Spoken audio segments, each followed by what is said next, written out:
According to their fan page, it is the biggest shawarma in town. Size nito guys is 11 inches. And I think for the weight, it's more than a half kilo.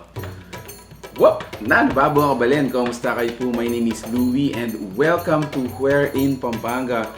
Right now, on our table is another shawarma day. And we would like to thank JJC Shawarma for sending us these goodies. They are located po sa Rosario St, Angeles City. If you're interested for a walk-in order, they are located there. Yeah, I'm actually intrigued as of now, as of this moment, since yung mga goodies natin are still, wrapped.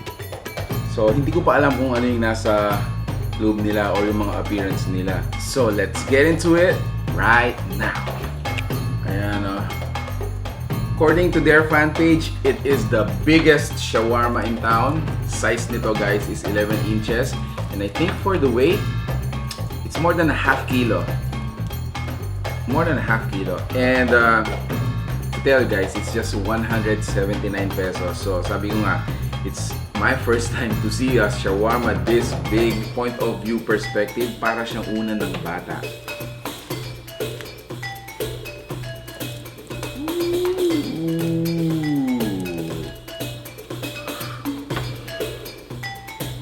So let's proceed. The next is, I think this is their, standard shawarma. Let me just open it here.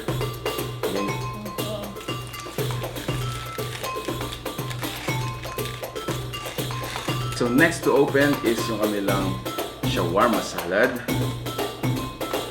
Let me open it.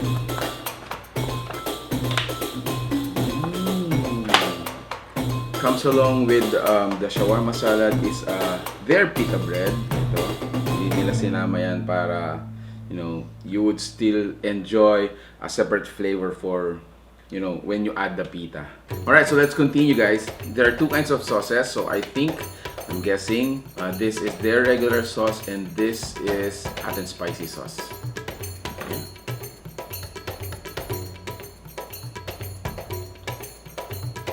As an additional kick guys, of course, I always wanted to add a bit more spice.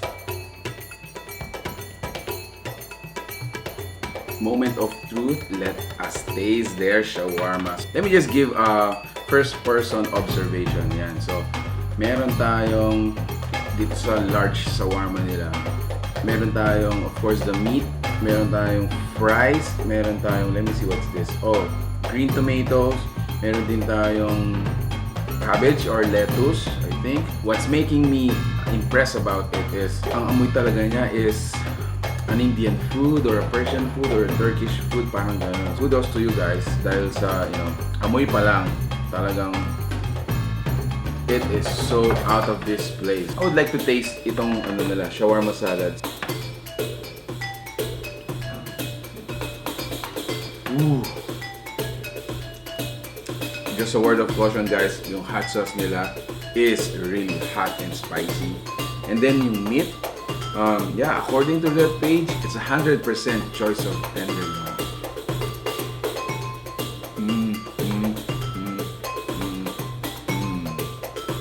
Then again guys, if you are to ask me, yung mga vegetables nila are really fresh. Oh wow.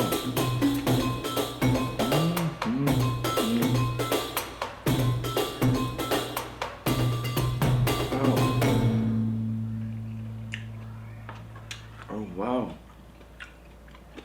So for my final verdict guys, I think from the look of it, and then from the taste, and then from the smell, it is not your typical shawarma na parang binlend to our Filipino taste.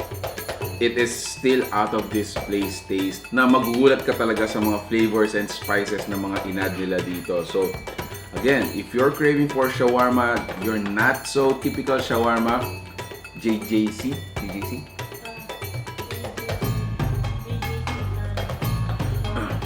Yeah, so If you're craving for your not so typical shawarma, make sure to check out, guys, JJC Cali Shawarma. For delivery, make sure to check out their fan page or call the number we are flashing on your screens right now.